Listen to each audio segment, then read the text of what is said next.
আমাদের নতুন স্বরাষ্ট্রমন্ত্রী সালাউদ্দিন আহমেদ বলেছেন, দেশে মব কালচার থাকবে না, মব ভায়োলেন্সের সবকটির বিচার করা হবে। তার এই বক্তব্য আমরা খুব আস্থার সঙ্গে নিতে পারছি না, তার কারণ খোদ আদালতের মধ্যেও যদি ভয়ঙ্কর মবের ঘটনা ঘটে থাকে, আমাদের আশান্বিত হওয়ার কোনো সুযোগ নেই। বরিশালের অতিরিক্ত চিফ মেট্রোপলিটন ম্যাজিস্ট্রেটের আদালতের ইজলাস কক্ষে যা ঘটলো বুধবার, এটিকে নজিরবিহীন বলবো না, অনেক অনেক বেশি ভয়ঙ্কর একটি দৃষ্টান্ত যে স্থাপিত হলো সেটি বলতে পারি। বিচারক শুনানি করছিলেন, ঠিক সেই সময় সন্ত্রাসী স্টাইলে ইজলাস কক্ষে ঢুকে পড়লেন। মুহূর্তের মধ্যে তারা ভাঙচুর করলেন, বিচারককে থ্রেট করলেন, আঙুল উঁচিয়ে একটা নির্দেশনা তারা দিতে থাকলেন। ধরনের একটি ভিডিও ভাইরাল হয়েছে সারা দেশে। ঘটনাটি কি জন্য ঘটেছে? বরিশাল জেলা আওয়ামী লীগের সাধারণ সম্পাদক এবং সাবেক এমপি তালুকদার মোহাম্মদ ইউনুস সহ আওয়ামী লীগের কয়েকজন নেতার জামিন মঞ্জুর করা হয় গত সোমবার। কেন জামিন মঞ্জুর করা হলো?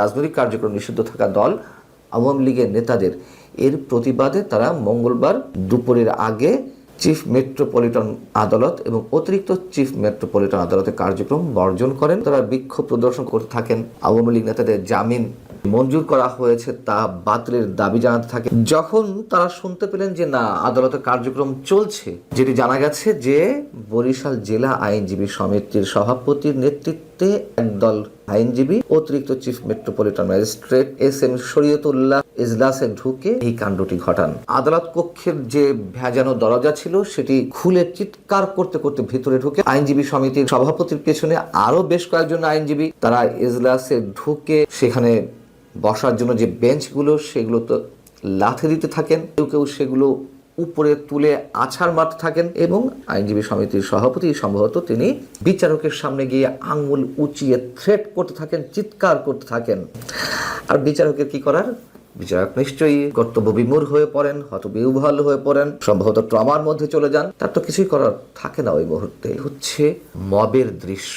এই যে ঘটনাটি ঘটলো, যে রাজনৈতিক কার্যক্রম নিষিদ্ধ থাকা আওয়ামী লীগের নেতাদের জামিন কেন দেয়া হলো? আচ্ছা, কেন দেয়া যাবে না সেটি তো শুরুর প্রশ্ন।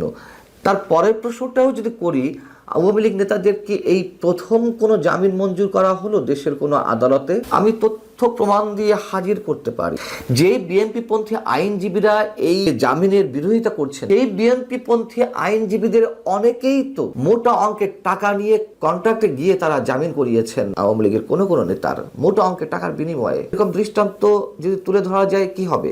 এবং যখন শুধু বিএনপি পন্থী আইনজীবী না, বিএনপিপন্থী আইনজীবী সহ জামাতপন্থী আইনজীবীরা বড় বড় মোটা মোটা অঙ্কের টাকার কন্ট্রাক্ট করেছেন আওয়ামী লীগ নেতাদের সঙ্গে, স্থানীয় পর্যায়ের হোক জাতীয় পর্যায়ের হোক, কারো কারোটি জামিন হয়েছে। ওই সেক্ষেত্রে তো এই ধরনের বিরোধিতা করা হয়। যখন বিচারক স্বতঃপ্রণোদিত হয়ে নিজের বিবেকের তাগিদে হয়তো কোনো কোনোটি জামিন করছেন, তখনই এই ধরনের বিরোধিতা আমরা দেখছি। আমরা তো এই কথাই বলবো। এখন সাবেক আইন উপদেষ্টা আমাদের মহামান্য মাননীয় অধ্যাপক ডক্টর আসিফ নজরুল, সাবেক স্বরাষ্ট্র উপদেষ্টা জেনারেল অবসরপ্রাপ্ত জাহাঙ্গীর আলম চৌধুরী, তারা তো দিনে রাতে বলতে থাকতেন জামিন দেওয়া যাবে না, জামিন দেওয়া যাবে না, জামিন দিয়ে মানুষের যে ফান্ডামেন্টাল রাইটস বলি আর নাগরিক অধিকার বলি, অবশ্যই সেটি পর্যায়ে পড়ে। বিনা বিচারে কেন মানুষকে আটকে রাখতে হবে মাসের পর মাস, বছরের পর বছর? আমরা এই সংস্কৃতি থেকে বের হতে পারছি না। আমাদের নতুন প্রধানমন্ত্রী তারেক রহমান যতই আইনি শাসন প্রতিষ্ঠার কথা বলুন না কেন, মন্ত্রী সালাউদ্দিন সাহেব যতই বলুন না কেন মব কালচার আর সহ্য করা হবে না, প্রতিটি মব ভায়োলেন্সে বিচার করা হবে, এই তার নমুনা। সাবেক আইন উপদেষ্টা আমাদের ওই যে কথিত মাননীয় ডক্টর আসিফ নজরুল জামিন দিতে মানা করছেন, কিন্তু কথিত এক জুলাই যোদ্ধা সুরভিকে আটক করা হলো চাঁদাবাজির অভিযোগে। নিশ্চয়ই তার জামিনও আমরা আশা করছিলাম অবশ্যই দিতে হবে, তিনি যেই হন না কেন। কিন্তু তার যখন রিমান্ড আবেদন মঞ্জুর হলো,